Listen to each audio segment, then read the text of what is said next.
Assalamualaikum warahmatullahi wabarakatuh. Pada video kali ini, kami akan membahas tentang virtual reality dan augmented reality. Pengertian virtual reality atau VR. Virtual reality adalah teknologi yang menciptakan lingkungan simulasi yang sepenuhnya terpisah dari dunia nyata. Dengan menggunakan perangkat seperti headset VR, pengguna dapat merasakan seolah-olah mereka berada dalam lingkungan digital yang sepenuhnya diciptakan oleh komputer. Teknologi VR digunakan dalam berbagai aplikasi, mulai dari permainan video hingga pelatihan medis dan simulasi penerbangan. Pengertian augmented reality atau AR. Augmented reality adalah teknologi yang memungkinkan pengguna untuk melihat dunia nyata dengan tambahan elemen digital yang ditambahkan secara real time. Elemen digital ini bisa berupa gambar, suara, video, atau informasi lainnya yang dapat meningkatkan pengalaman pengguna. Selanjutnya, perbedaan virtual reality dan augmented reality. Banyak yang masih bingung. Perbedaan VR dan AR. Apa sih perbedaan VR dan AR? Persamaan dari kedua ini sama-sama punya kata reality, yang artinya realitas atau kenyataan. Perbedaannya ada di beberapa faktor ini. Satu, perangkat atau device yang dipakai. Jadi perangkat yang dipakai dari kedua teknologi ini berbeda. Nah, kalau VR itu pakai perangkat berupa headset, di mana perangkat ini dipakai di kepala kita untuk berinteraksi dengan dunia visualnya, dunia lain yang dihasilkan. Sedangkan pada AR, cuma cukup pakai HP atau smartphone buat melihat tampilan visual yang diterapkan ke lingkungan sekitar yang diisi oleh kamera HP tersebut. Nah, yang kedua, pengalaman atau experience. Jadi, kalau VR itu benar-benar diciptakan atau dirancang buat menghasilkan visual yang benar-benar terpisah dari dunia nyata, artinya benar-benar murni semua itu dunia visual. Nah, VR ini cocok untuk game dan film 3D yang difokuskan untuk ditonton dan dimainkan. Nah, kalau AR tidak menggantikan lingkungan nyata ke visual, tapi cuma menambahkan konten visual saja, sehingga terlihat di lingkungan sekitar. Jadi AR itu mengekspresikan kontennya tidak bersifat mendalam. Semua objek yang dihasilkan dipengaruhi dengan kontur atau tekstur dari dunia nyata, maka dari itu AR butuh kamera untuk menggabungkan visual yang dihasilkan di dunia nyata. Yang ketiga, jenis media. VR adalah sistem imersif yang biasanya pakai komputer untuk membuat lingkungan virtual. Nah, biasanya lebih sering ke game dan film, karena memang game dan film itu bentuk media yang paling umum untuk VR. Terus kalau AR tidak seintensif VR. AR itu hanya tambahan halus pada dunia nyata. AR biasanya menampilkan bentuk 3D dilihat pakai aplikasi dan kamera HP, sehingga terlihat seolah-olah berada di dunia nyata, padahal sebenarnya cuma ibarat ditempelkan saja ke sebuah kamera pendeteksi berupa kontur atau tekstur dari kamera tersebut. Jadi, ada semacam benda yang dikenalkan dan benda itu akan menempel 3D seolah-olah akan ada di kamera kita kayak menempel gitu. Yang keempat, realitas yang dihasilkan. VR dapat dihasilkan dalam beberapa cara berbeda, tergantung pada media yang ditampilkan. Semua objek 3D dan environment di VR itu dibuat sepenuhnya tanpa dipengaruhi oleh objek sekitar, kayak film atau game. Dunia VR dan dunia nyata merupakan lingkungan yang terpisah dan tidak reaktif. Hal ini terjadi karena VR itu sudah diprogram sebelumnya. Nah, kalau AR sering dibuat untuk aplikasi ponsel dan tergantung sekali dengan lokasi pengguna. Hal ini terjadi karena AR itu digabungkan dalam lingkungan nyata. Dunia AR terjadi secara langsung terhadap dunia nyata. Jadi, dengan kata lain, dunia AR itu terjadi secara langsung terhadap dunia nyata. Jadi, AR itu bisa dilihat dengan mata telanjang, sedangkan VR kita bisa melihatnya harus menggunakan device yang bernama VR headset.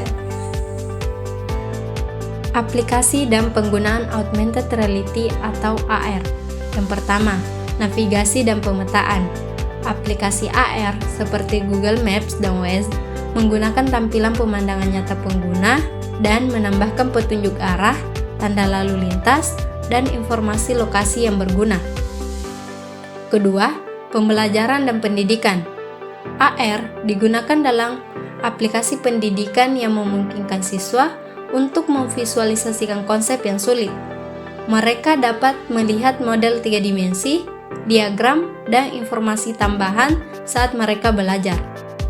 Yang ketiga, permainan berbasis lokasi. Pokemon Go adalah salah satu contoh terkenal dari permainan AR berbasis lokasi.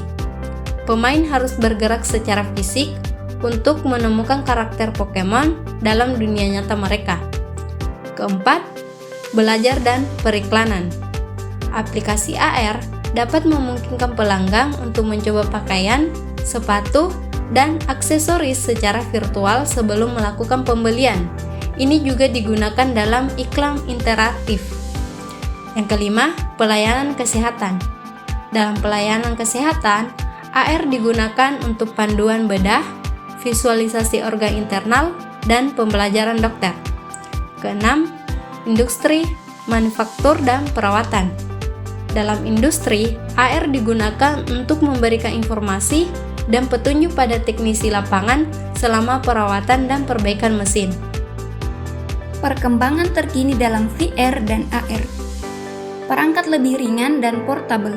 Perkembangan terbaru menunjukkan perangkat VR atau AR semakin kecil, ringan, dan nyaman dipakai sehari-hari. Misalnya, smart glasses. Hal ini didorong oleh miniaturisasi komponen dan teknologi display baru, sehingga perangkat tidak lagi besar seperti headset awal. Perangkat tangan dan pengenalan gestur. Teknologi seperti head tracking, eye tracking, dan sensor gerak memungkinkan pengguna berinteraksi tanpa controller fisik.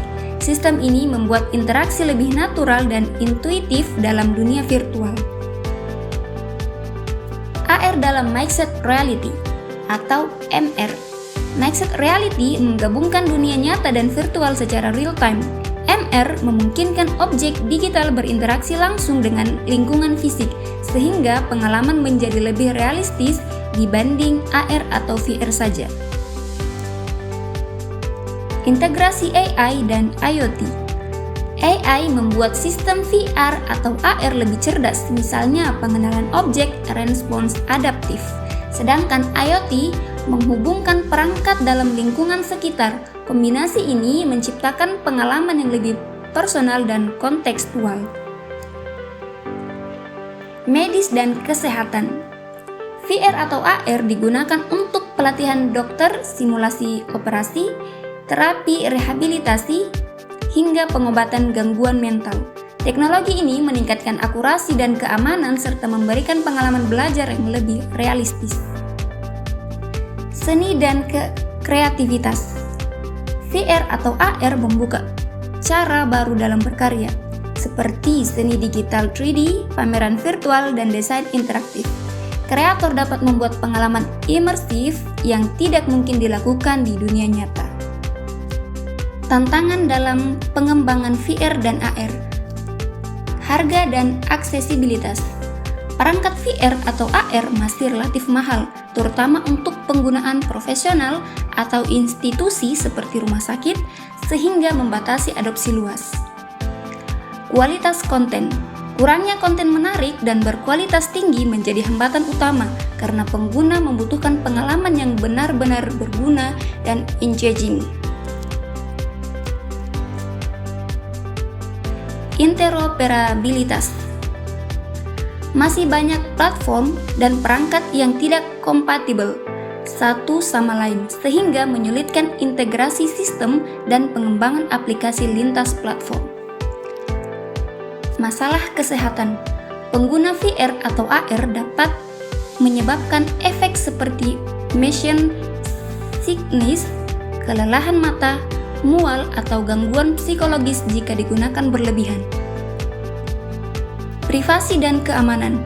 Teknologi ini mengumpulkan data sensitif seperti gerakan tubuh, wajah, dan lingkungan pengguna sehingga menimbulkan risiko kebocoran data dan penyalahgunaan. Dampak sosial dan ekonomi penggunaan AR dan VR. Interaksi sosial dan komunikasi. VR atau AR memungkinkan interaksi virtual yang lebih immersif, meeting, kelas, dan lain-lain. Tetapi juga dapat mengurangi interaksi sosial langsung jika digunakan berlebihan. Teknologi ini mengubah cara manusia berkomunikasi dan bekerja. Aksesibilitas dan inklusivitas. VR atau AR membuka akses baru bagi pendidikan, pelatihan, dan layanan kesehatan, terutama bagi daerah terpencil atau penyandang disabilitas. Namun, kesenjangan digital masih menjadi tantangan jika akses teknologi tidak merata. Sekian penjelasan dari kami. Assalamualaikum warahmatullahi wabarakatuh.